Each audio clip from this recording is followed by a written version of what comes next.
The catfish market globally is worth over $42 billion US. This is a lot of money. In countries like Ghana, Nigeria, and other African countries, a lot of people are making millions farming catfish, tilapia, and etc. Today, we are here with an entrepreneur, also a diasporan who decided to leave Japan after working in the banking industry, managing portfolio, and relocating after his retirement to Ghana and setting up this amazing green facility and farming catfish. Now the numbers are surprising, millions of dollars. I'm here to ask him, is this a profitable business? And should people even like yourself indulge in this kind of business? So stay tuned, don't go anywhere. From the Global Stock Exchange to water tank, the ex-banker revolutionizing fish farming in Ghana. This is not your typical fish farmer.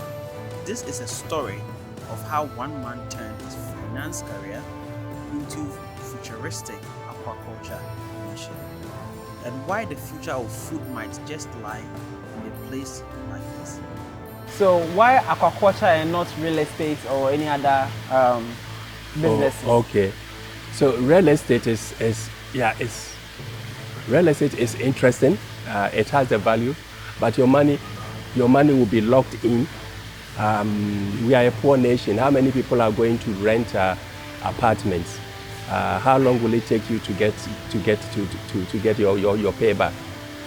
But if I do aquaculture, which is in my former industry, we call it a defensive industry, because whether the economy is going up or down, people eat. We need fish, and the fish deficit in Ghana was very high. I think the last data I looked at, 2022, Ghana is running a deficit of about 650,000 tons of fish. The fish in the ocean is getting depleted. We need to do something to add more to our fish production. So I could see the dynamics in the aquaculture industry looked very interesting. So I decided to move into aquaculture. Meet Mr. Seth Boakye-Dankwah, the Managing Director and CEO of Mordecai Farms. Mr. Boakye-Dankwah used to be an equity analyst, fund manager, a man who once moved millions of dollars from Tokyo to Johannesburg. Now, he's back home in Ghana, and his latest investment, aquaculture, fishing catfish in a huge quantity. So this system gives you very close to optimal condition for the catfish, and even if you want to do tilapia here, you can do it. The same system can? Yeah, the same system can. Yeah, you can use tilapia here. I just decided to do catfish, because catfish is stronger. The stocking density can be higher. If I do tilapia, the stocking density has to go down a little bit. And tilapia gets big to a certain level, they can grow bigger.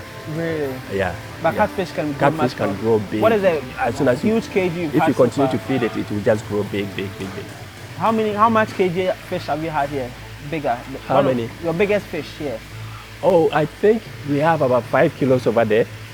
You have it here? Yeah, broodstock, yes. Really? They can show you one of the big fishes. Really? I would like to see it. Okay. Tilapia was king, but catfish, it's the new wave. This isn't just your grandpa backyard fish pond. This is what is called Recirculating Aquaculture System, or RAS for short. It's clean, it's tech-driven, and it's expensive. But the water that is flushed out contains, it's nutritious for plants. So we decided to build greenhouses behind it. So all the effluent, as the wastewater here, that we flush out, goes into 3 tanks, which we use to irrigate the greenhouse, the vegetables in the greenhouse. Right. So it's basically circular, and we use solar. So if you're talking about carbon footprint or climate change or whatever, we are there. This is sustainable aquaculture. Little use of water. The effluent is used to grow vegetables. So I don't have to spend money to dispose of the wastewater. So EPA should be happy. Wow. His original plan combined fish and veggies in a beautiful cycle, but assumption about Ghanaian eating habits led to costly pivots. Mr. Seth Boakye-Dankwah lived in Japan for about 27 years old. Whilst living in Japan, he managed a lot of accounts. I would say after university I went to Asia. So my thinking on about risk is very oriental. Okay. In Japanese, risk is pronounced kiki. Kiki. Kiki. K-I-K-I. Okay. The first K-I means is opportunity. The second K-I is danger. So it's very different from the Western definition of risk, loss of money, loss of this, no. So kiki is danger, opportunity and danger. Now, where do you see opportunity? Where do you see danger? Is it this way? Is danger, are they flat, zero? No. I'm not interested. Is danger here? I'm not going to go there. Opportunity is here, danger is here. This looks interesting. There is danger, but the opportunity is here. You see the spread? The spread, yeah. Yeah. So that is my concept. Okay. So we started this. It's not been easy. People come, I fire some people because they couldn't meet expectations, and so I don't waste time. You nip it in the bud. Just ask them to go, and then they leave, and we bring in new people. After a distinguished career in the global finance, including role as a portfolio manager at Maize Capital in South Africa, Mr. Boakye-Dankwah invested approximately $3 million to establish a state-of-the-art recirculating aquaculture system. To set this up, probably, I shouldn't say probably, I know the figure. Okay, so it's about $2.5 to $3 million. 2.5 to $3 million. Yes. Okay, that's the initial amount needed. Yeah, in that's 2022. What, yeah. So setting this up, construction, I have the solar panels, I have a processing facility there, a dryer, which I brought from South Africa. I have a cold room.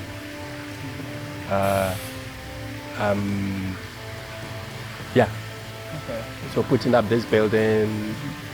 This facility produces over 300 metric tons of catfish annually and incorporates sustainable practices such as solar energy utilization and biogas production from fish waste.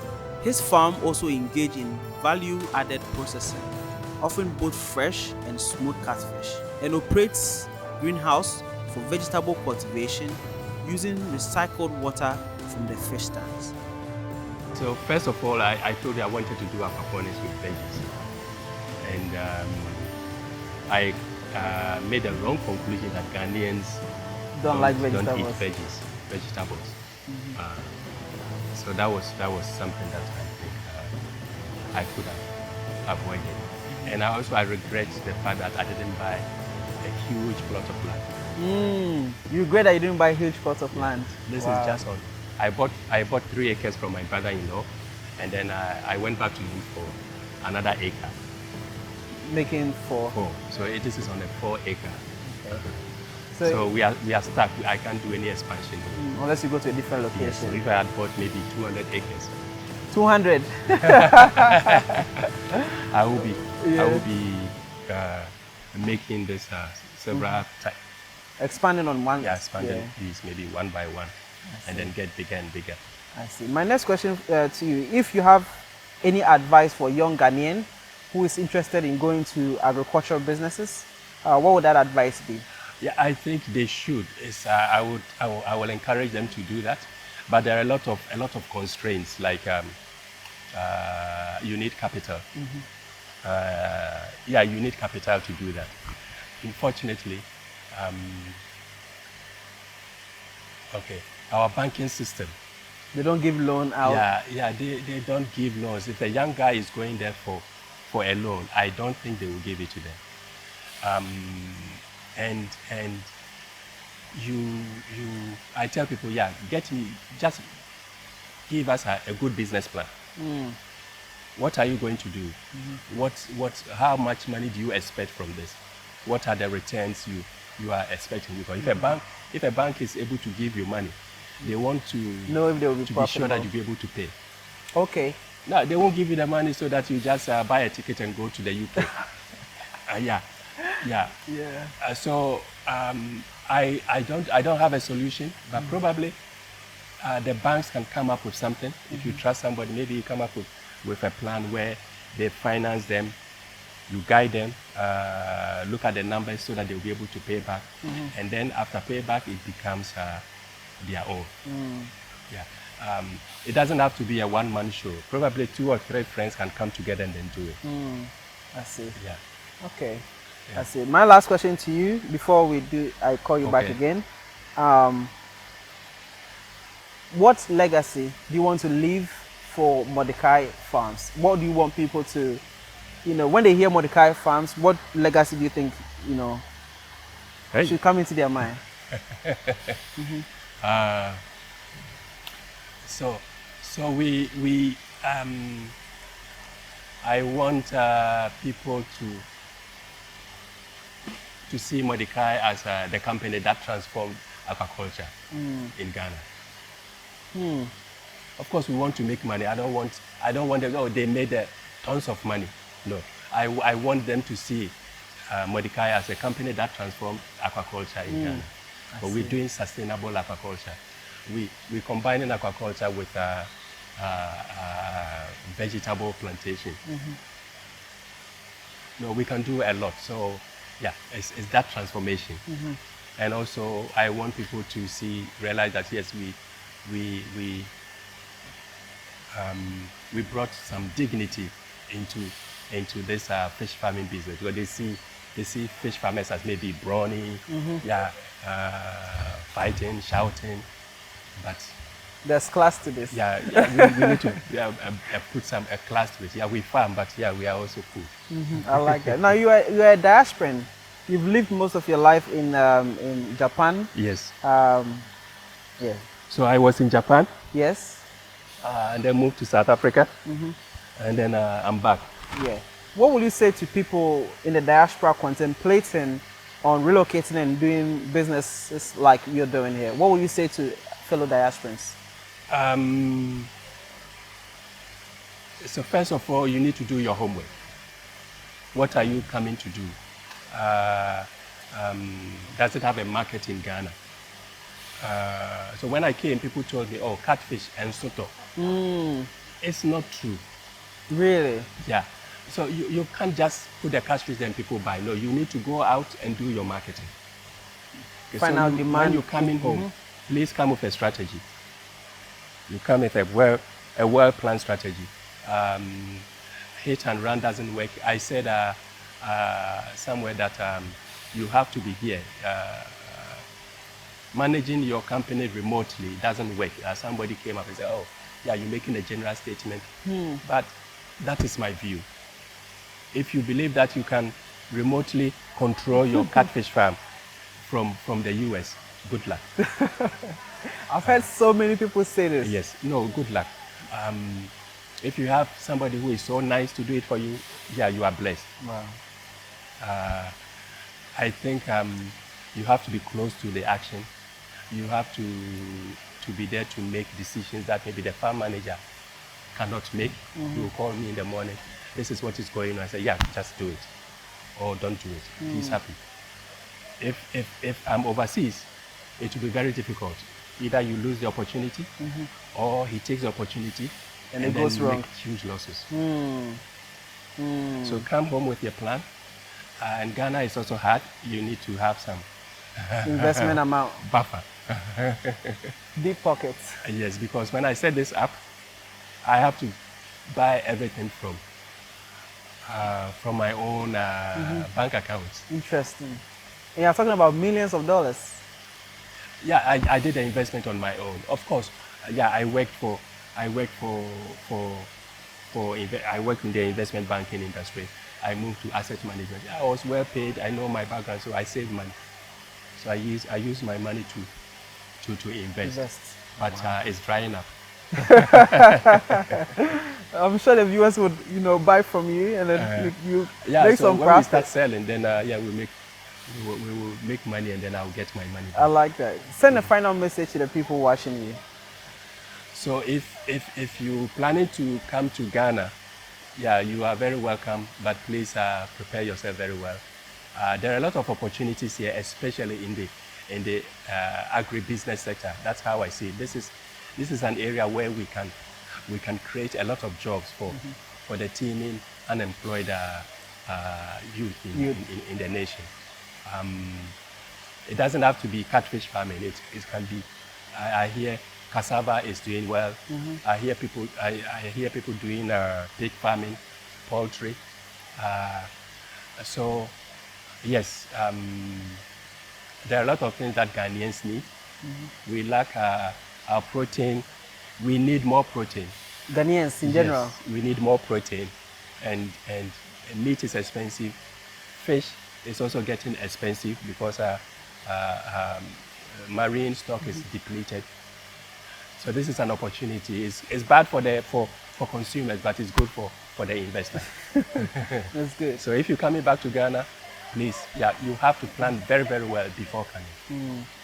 How do people get in contact with you directly, since you are offering some consultation for people who need help? I don't do consultation. If I do consultation, I have to charge people because they'll be taking time off my. But in case someone but need I help. don't do consultation. Yeah, if you call me, we can chat. I'm free to chat. But if you want me to sit down and maybe draw a plan for you, that's one no. I don't do that. But if you want to get in touch with us, is www.mordecaifarm.com. It's mordecaifarm.com. So you'll get us there. Our phone numbers are there. You call me, I'll pick it up. All right. Thank you so much for talking to me. You're welcome. Thank you. So we will speak to the farm manager, and he will take us around. Okay. So stay tuned.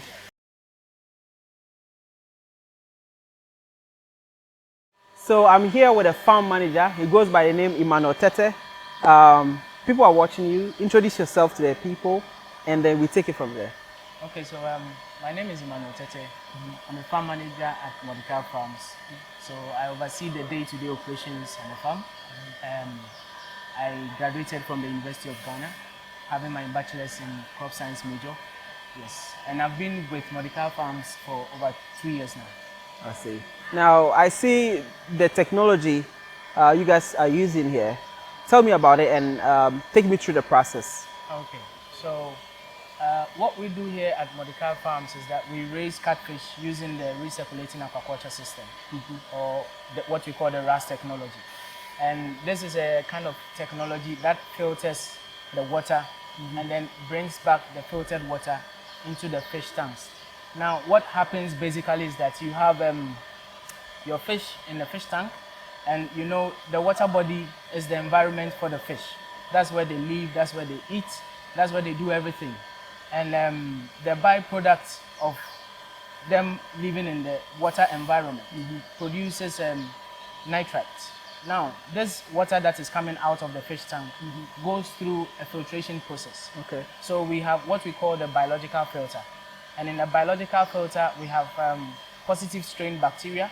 They act on the water that is coming from the fish tank and make sure that they break down the ammonia content in the water, and then that in turn produces nitrates.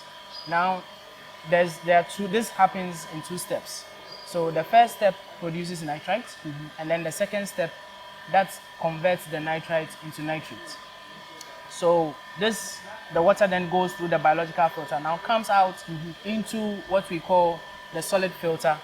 Now, before it gets to the solid filter, there's a UV light that sterilizes the water that is coming out of the biological filter. I see. And now showers onto what we call the filter mats.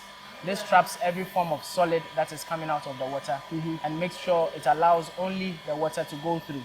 And then, like what we have here, these are called trickle filter boxes. Okay. Now, after the water has gone through the filter mat, it showers into the trickle filter boxes. Which is the below? Yes. This one's? No, this is a sump, but this is a trickle filter box. Okay. And it allows the water to bind to oxygen, atmospheric oxygen, showers into what we call the sump.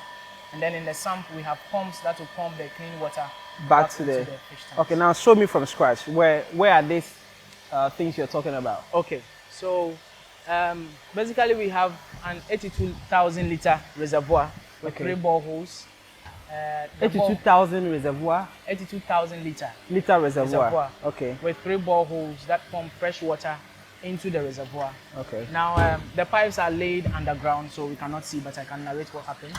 So the water then comes in from the reservoir into what we call the sump. Now in the sump we have pumps. We now pump the water into the fish tanks like you are seeing now.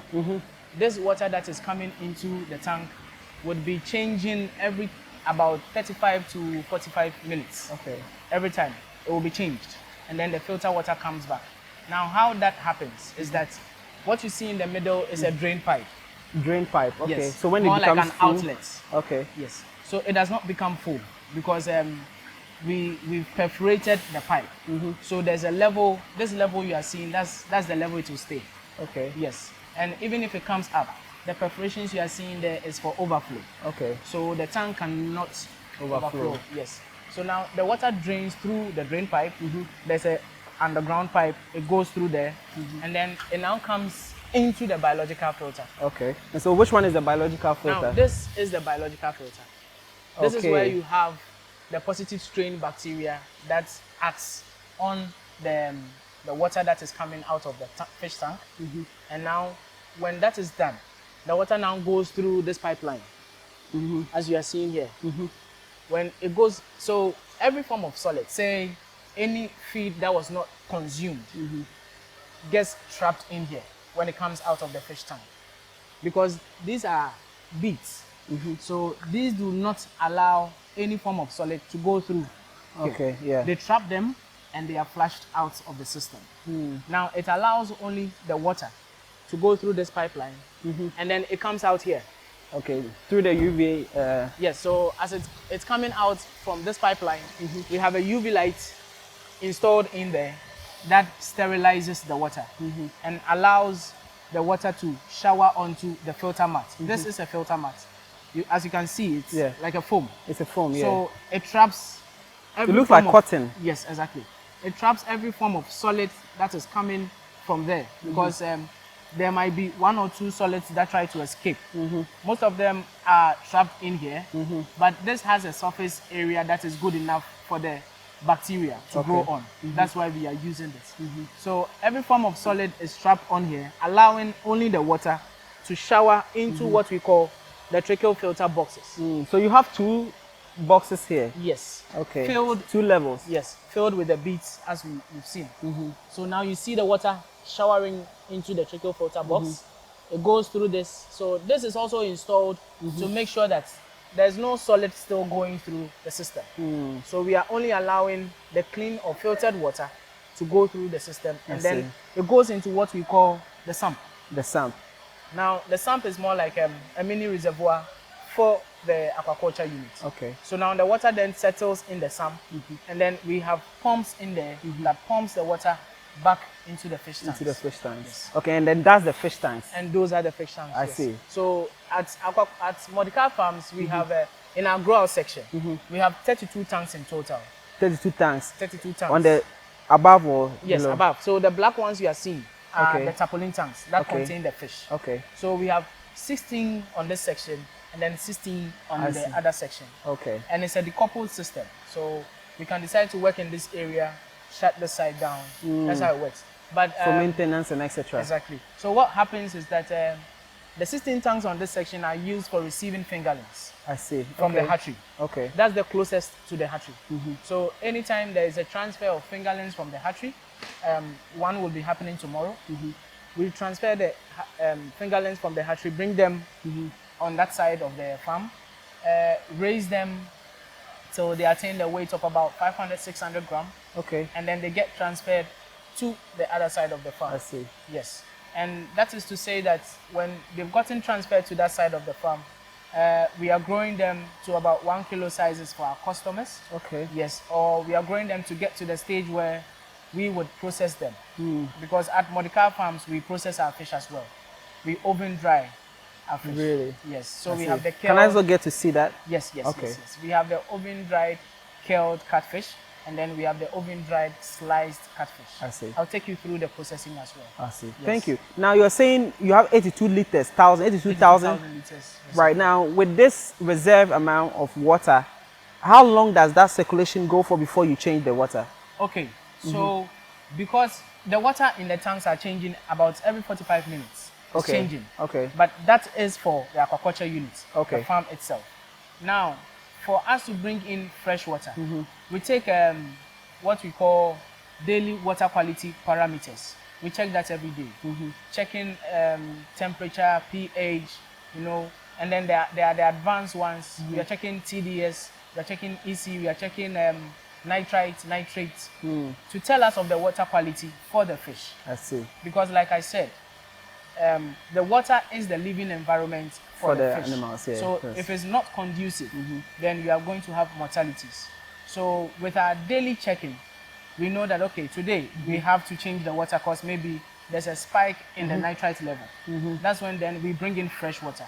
Okay. But then if not, it takes about like a week for us to drain the water to our greenhouse or vegetable section. Yes. Because we have it a has greenhouse. high manure in them. Exactly. So it has nutrient levels that we can use to irrigate our crops. I see. And so in about a week, we flush out the water to the greenhouse area.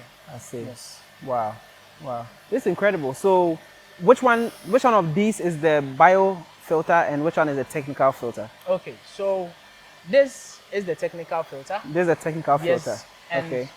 And the first one you And showed the first me one I showed you is a this bio Is filter. the bio filter. Okay. This is where we have the positive strain bacteria that dwell in there Okay. to make sure that the nitrite levels are dropped, Okay. and then they do the conversions, act on the ammonia, Okay. and then things are okay for the fly. And so this is the inverse. That one is the inverse of this one. It's the same. It's the same. Okay. It's the same. Yeah. It's more like you have it that way. Okay. Yes. All right. Now let's walk around a bit. I want to ask you, how is it like managing this farm? Did you started this work as soon as you finished university? No. Okay. Tell me I about. was I was a teaching assistant at the University of Ghana, and I was working with Dr. Jacqueline Nalamle Okay. Ambisa. Okay. Yes, so that was where I was working on projects, but mainly on crops. Okay. Crops. Now, yes, my start here was through a referral, and I came along. So I had no basic experience in when it comes to managing fish. really. Yes, Okay. even though I had a minor in my course that I studied, but we had a consultant who trained us and trained us well. So once that was done, with daily observations, and then you add to yourself, you get to know, the experience builds up and all that, and that's how far we've come. Yes, so right from the beginning, it has not been smooth, but I would say it's been good. It's been good. Yeah. Okay, talk to me about the major challenges when it comes to aquaculture, this type of technology you guys are using here. Okay, so to be able to use this type of technology, Yeah. one main thing you need is power. Power, which is electric source. Okay. Yes, because you can see we are using pumps Okay. to power the system. We are using And it takes equipment. energy. Yes, it takes energy. We are using oxygen generators. We have nano bubblers. Okay. In the processing facility, we have machines that slice the fish. We have an oven that combines the use of electricity with gas. So it's the need for power. So at Mordecai Farms, we are using solar. Solar. Okay. Yes. I heard solar is your main. Main source of power. Solar, then we have generator and then ECG as backup. Yes. we I have see. Generator and then ECG as backup. Wow. Wow. So managing team, making sure everybody's doing the right thing. And I was told that every single mistake could cause a lot of damage. Exactly. That I was told that in the beginning, you guys lost over 20,000 fingerlings. That's true. Now, how do you make sure that nothing of sort mistake would happen to be so detriment to the business? How do you ensure that as a farm manager? Okay, so as a farm manager, there are schedules that we have for operations, our daily operations. Basically, so let me put it this way. What happens on a daily basis when we come in is at the start of the day. When we come in, we have what we call the fish health monitoring. Okay. It is a must do. So at the grow out, for instance, we make sure that we drain the water to about 70% level. It's drained, and then you can see the fish, each and every single fish we have in there. So our staff stand by the tank for some time To observe. and make sure that each and every single fish is doing well. If we sight any form of injury, we isolate. Okay. And we have isolation tanks to treat those ones. Now, when this is done, we bring up the water levels and then we feed them. Okay. Whilst we are doing this, we are checking water quality parameters. All this is to ensure that we bring down the mortality levels. Now, these are fish. One way or the other, you may have some dying. And catfish, you know, they are cannibalistic. Okay. So there are a couple of times you might come in the morning and you have 2 or 3 mortalities here and there. That could be because they fed on each other or they had a fight in there. And then, Interesting. but with our fish health monitoring on a daily basis, we are able to prevent diseases that could strike and then have mass mortality that could affect us. Interesting. Yeah. Okay. What do you say is people are? Daddy told me that you can still use this technology for tilapia, Exactly. but you guys are doing catfish. We're doing catfish. You as a farm manager, what do you think? I mean, if you were doing tilapia, what do you think that the challenges would be? Would it be different from catfish or not? Okay, so with what I know about tilapia, the comparison, catfish. You know, catfish, they are able to withstand harsh conditions compared to tilapia. Okay. Yes, the RAS technology. So tilapia is more fragile than catfish. more fragile. I see. The RAS technology is very good for tilapia, but we are looking at the catfish market. We know that in Ghana, tilapia has the market. I mean, it's already there. It's dominating. It's dominating. Unlike with catfish. With catfish in Nigeria, it's everywhere. But we are growing the market here in Ghana, and people are liking it. People are liking it, and it has not been so challenging, I would say, dealing with catfish. I don't know yet if we would try the tilapia, but if we do, then maybe we will get to experience how it goes with them. I like that. Now, what do you say to you? How old are you? I'm in my 30s. In your 30s. Now, Yes. do you think businesses like this are profitable, and will you encourage young Ghanaians like yourself to indulge themselves in this kind of businesses? A big yes. Yeah. A big yes. What I would say is that with looking at profits is the time, and then policies that would help the farmers to be able to engage more in farming activities and know that, okay, if I'm able to invest this much, the assurance over a period of time that I could recruit this amount of profit is there. Because with our system, if it's not this technology, yes, to invest, it takes a lot of money to invest.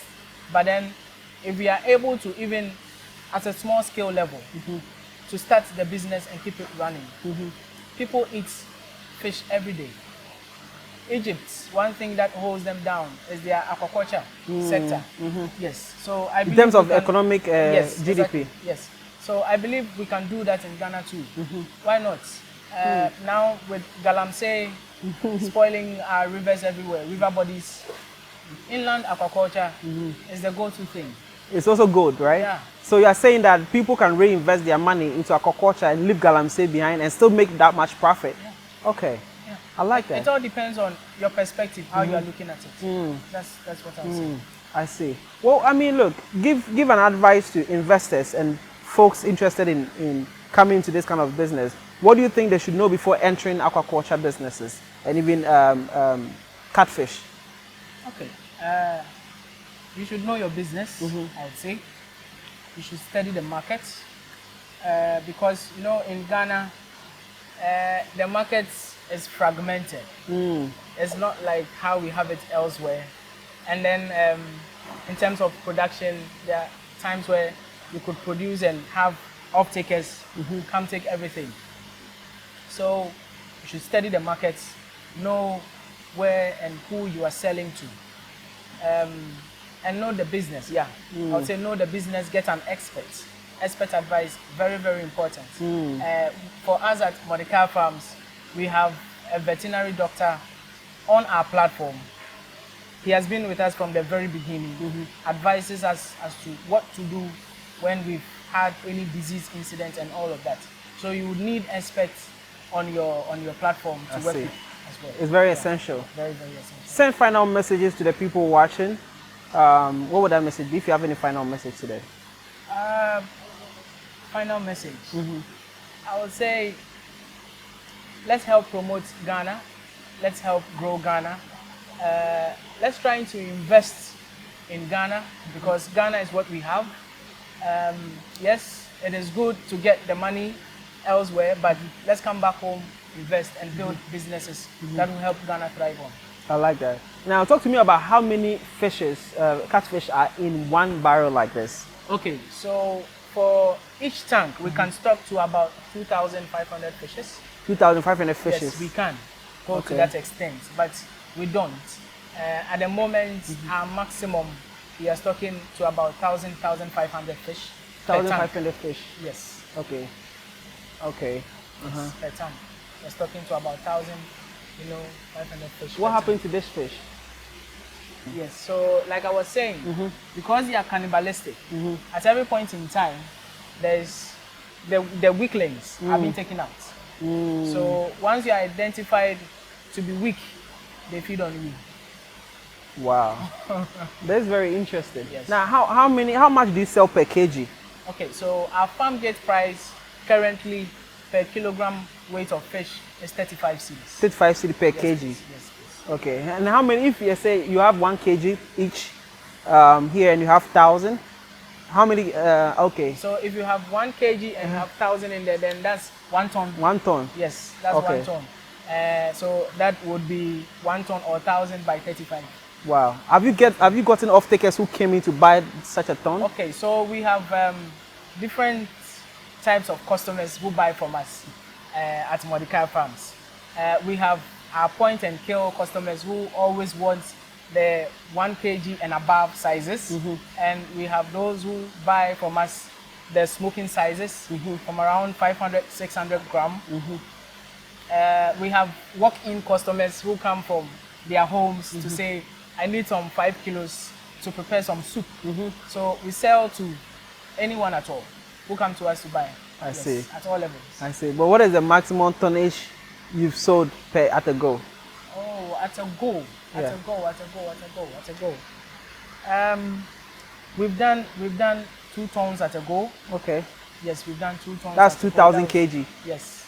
Okay. We've done 2 tons. And it was a restaurant or was a? Yes. It happened. So it was at first it was 1.2. Then within the week another 1 ton. It was that.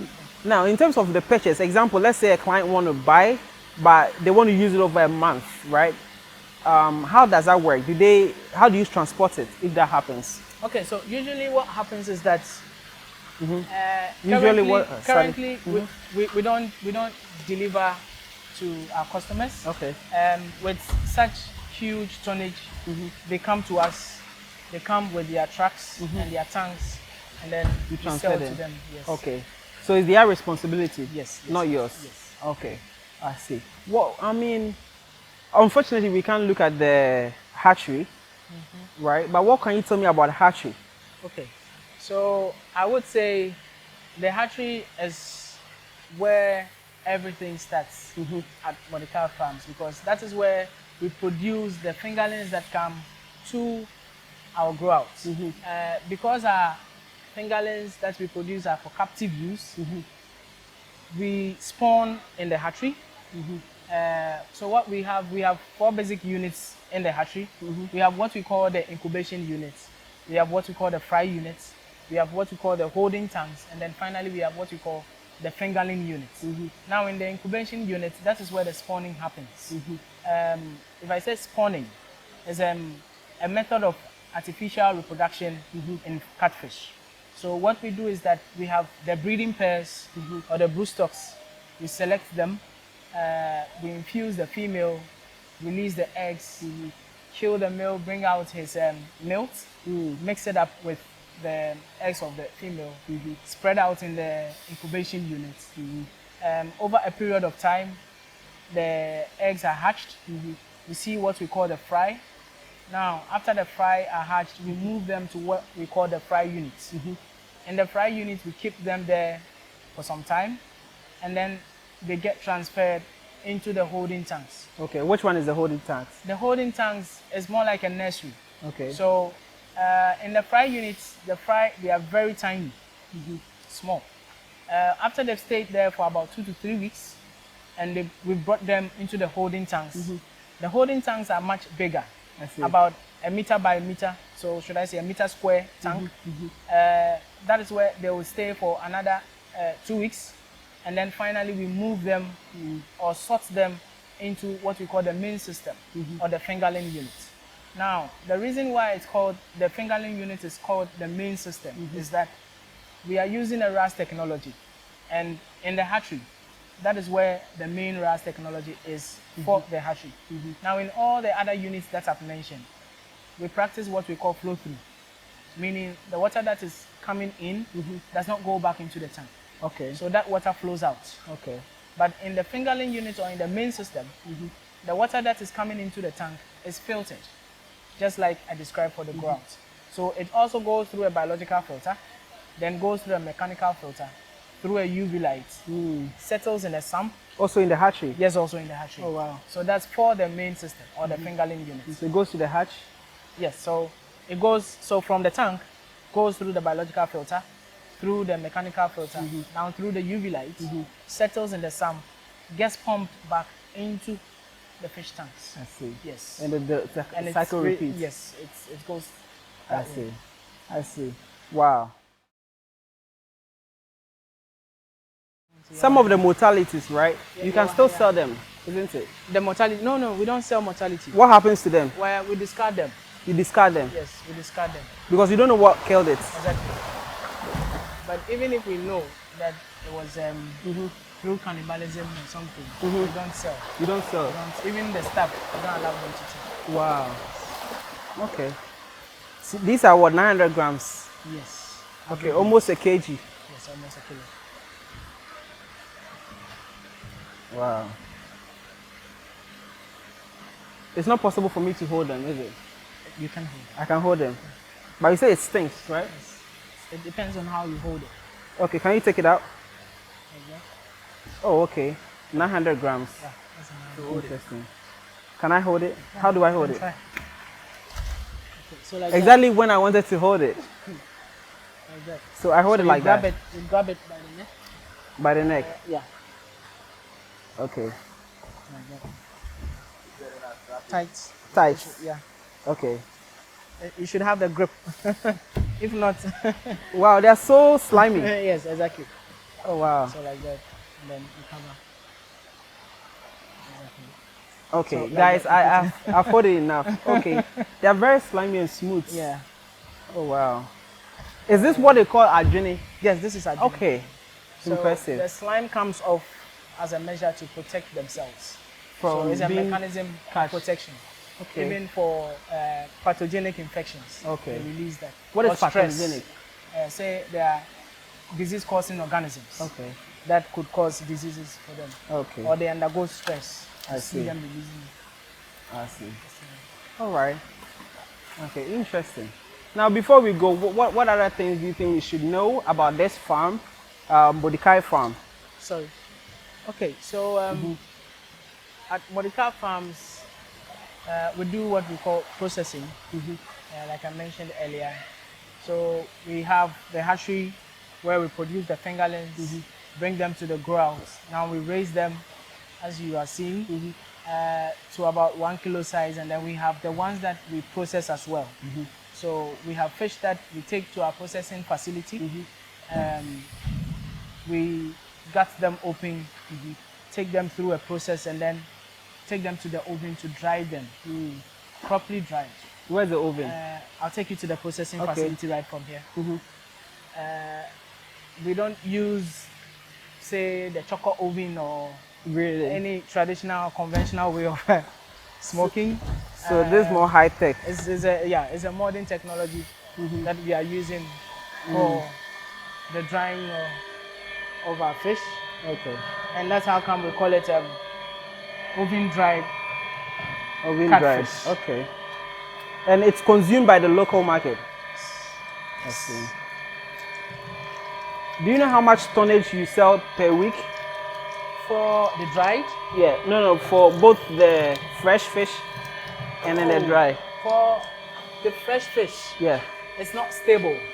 Okay. Depends on when the customers are coming in. Okay. You know, but what is the average looking like? the average. Yeah. So average, we have a particular customer who comes in for about 600 kilograms bi-weekly. Okay. We have one that comes in for about 300 kilos. Okay. Yes, and then we have those that come to buy, say, 50 kilos, 30 kilos. I see. Yes. Wow. So dry processing. Okay, I see it there. Sorry. So this is the first processing facility. Oh wow. Okay. Oh, it's huge. This is Okay. what we call the wet processing area. Wet processing area. Wet processing area. This is where the processing starts after the fish has been harvested, and then we wheel them in the tank. So we bring them in through the hatch that you see, that opening. Okay. That is the hatch that allows us to usher the fish in. Now we bring them into that corner, and over here you can see there are sections. We have the gutting section, we have the washing, we have the curling. Now it starts from here. In here we gut the fish open. Okay. Bring out the offals, drop them into this black bowl. Now before that we weaken them with salt. Salt. Okay. Yes. So we drop down the offals in here into the black bowl. Now this sink is for washing and cleaning of the fish to make sure we get off the slime. So we use brine solution to wash off the slime, clean the fish, and then bring them in here for further washing. So this is the washing area. Okay, washing area. Yes, so we do a further washing here. And then from here, we have ice flakes in these two tanks. Ice, sorry. Ice. Ice, yes. Okay. So we have them in these two sinks. As Just to keep them fresh. yes, preservation. So as our personnel are lined up from there to here, as one is washing, she's putting on here the ice, and then the one who is at the curling table picks it up from the ice, positions it on the curling table, and now curls it the way we see on the market. Right. So it's curled like that, like the agonic. And then once it's curled, it goes onto the racks. I see. Yes. They arrange them on the racks. Yes, on the racks. Okay. We arrange them beautifully on the racks. Once we are done, we wheel that into the dry processing area. Okay. If we are not curling and we are to slice them, what happens is that it goes through the same procedure from the gutting area through the washing, and then when it gets here, with the heads off. You cut the head off. Yes, with the heads off, we take it to the slicer. Okay, Now, this machine. this is the slicer. This is how it works. So this is a 40mm size blade. This is the conveyor belt. We position the fish on this side. It takes it through the blade. It comes out with the fish chunks that have been sliced. You could have about 6 to 8 pieces, depending on the fish length. At a time. Yes, at a time. Depending on the fish length. You can have about 6 to 8 pieces. I see. Fish, yeah. And so when they slice it, what Once happens? that is done, we do what we call sorting and grading into sizes, and then arrange on the racks, and then wheel that into the dry processing area. I see. Okay. First off, this is the cold room. It's a freezer. Or just it a does cold not room? freeze. It cools it at 2 degrees Celsius temperature and Okay. keeps it cool. So it does not It's not freeze. on right No, now. it's not on. Okay. I see. It will be on when we are doing processing. Okay. Yes. I see. And this is the oven. Now, what happens is that because we have 72 sets of the racks. First set is 36, then another set of 36. With the first set being done, we wheel that into the cold room. Okay. And then while it stays there waiting, we work on the second set. And when everything is done, we wheel everything into the dryer. Now this does 750 kilograms per cycle. Okay. So like you're seeing. Oh, so it will be in there like this? Yes. So once this particular set is done, we bring this set into the cold room. Whilst it sits there waiting, we work on the other set. When everything is done, we bring it in. And you say it takes 32, how many hours? Okay, so for the hours, depends on what you are drying. For our cured fish, we go to about 48 hours, or to say about 2 to 3 days. Yes. Okay. But it does 750 kilograms at a go per cycle. I see. And it's a combination of electricity and then gas. So we have the combustion chamber, or the. Oh, I see. With this, the burner, this provides the flame. Okay. Yes. So it's hot. Interesting. It uses hot air. Okay. That's the mechanism that it uses to dry the fish. So we have the gas bottles outside. The gas comes in. Now the burner produces the flame. Now that hot air, we have fans in there. So it circulates the hot air. The fan circulates the hot Impressive. air, takes it through the fish and keeps it dry. We have a control panel from which we can monitor the temperature. Okay. So from this control panel is off at the moment. Okay. We are trying to update the software. Okay. Yes. It's part of our maintenance program. Okay. So from this control panel, you can monitor the temperature, you can monitor the relative humidity in there, and then also you can monitor the moisture content in the fish. Okay. So we have a probe that you can insert into the fish, monitor. To see how much water is still left. Yeah. Okay. Yeah. That's incredible. And I see it's from South Africa, right? Yes, it's from South Africa. Okay. Incredible. From South Africa. Right. What is that machine? Okay. What is this one? So this one is the ice machine. Ice? Yes. Okay. This makes the ice for us. Provides us with the ice that we will need to use in the wet processing facility. Right. There's the buckets. Oh, so you used to fetch it? Yes, so we use this to fetch the ice. And they offload it into there? We wheel it into there. I see. I see you guys are making good use of machineries here. Does it make the processes seamless or easier? Exactly, efficient. Efficient, I like that. So it's all about efficiency. Okay. Yes, and that is why you need power. Main thing, source but of power. He said you guys have solar, 100 watts. Yes. Is it enough? Yes. Really?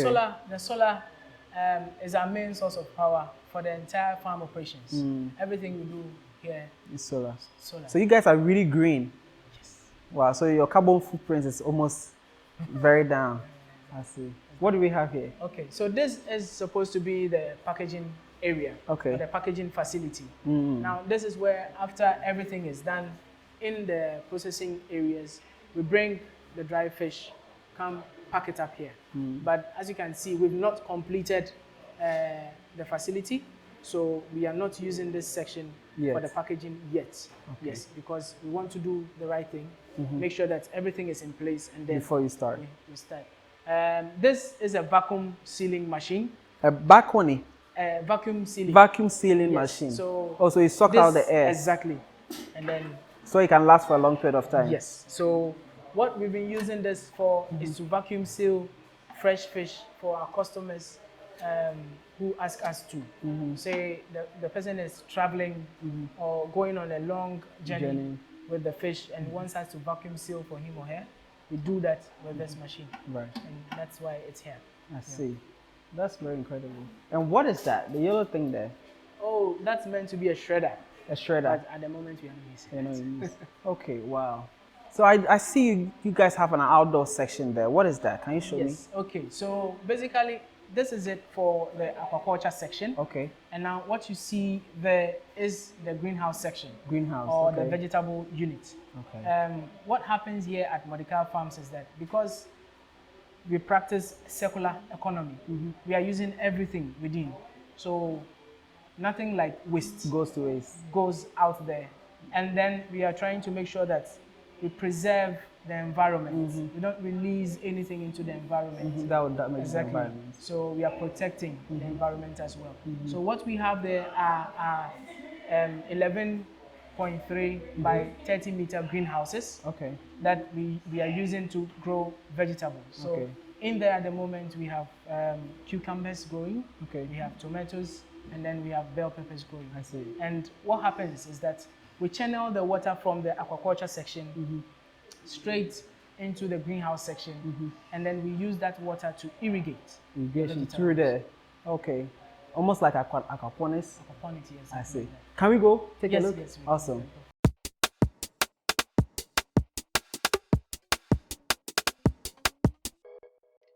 So I'm here with a processing manager, and she goes by the name Linda Yeboah. She's a woman. Yes. That's incredible, being in agriculture. I think it's impressive. I want to ask you why you decided to do that. What has your experience, been like so far? But before you do that, introduce yourself to the people watching who don't know who you are. Oh, okay. I'm Linda Yeboah from Accra. I came from Accra to work here, and I went to the University of Ghana and did. But I have a bachelor's degree in biological sciences, specifically plant and environmental biology. Interesting. Yes. So is this your first work after graduation? I did my national service at Food Research, CSR Food Research Institute, the microbiology department. Yes. I see. And so this is like your after second. national service, I came. You came right here. Yes, So 2.5 months. Oh no, 2 years and 5 no, months. I've been here for a year. For a I year. started last 2024 January. Okay. All right. So talk to me about being a processing manager as a woman. What is it like? Processing manager at Mordecai Farms is basically to prepare the processing area for processing of fish, of our dried fish, dried fish that we have on the market, and then to inspect the quality of the fish before it goes out. So that's what I do here basically. But at Mordecai Farms, you don't only work at one place. You don't say I work here, so this is where I am. So you not come to the crop section. Yes. So I also work in the hatchery, where we do the spawning and hatch the small ones to come to the go out. I see. Yes. Now, I mean, are your parents into agriculture? No, please. So how did it start for you? How did you decide to, go to university and go do agriculture? Who told you? Who sowed that seed into your head? I didn't do agriculture in What the did you do? university. I did plant and environmental biology. It's not Planting is agriculture. What is the difference? Indicate me. Okay, for University of Ghana, plant and environmental biology is on the biological sciences department, and the agriculture is also in biological sciences, but it's So you more did of biology. crop. Yes, I did biology. Okay. The study of the plants, but not Okay. agriculture, not farming. Is it male-dominated industry, or it's half and half? It's half and It's half. half. Oh, Yes. that's good then. Okay, that's good. What would you say to people like yourself, young women, smart like yourself, who are interested in doing what you're doing? I came to coming to Mordecai Farms, as I said, was to be the processing manager. But when I came here, I've learned a lot from the hatching of fish, coming to the go out, to even the greenhouses.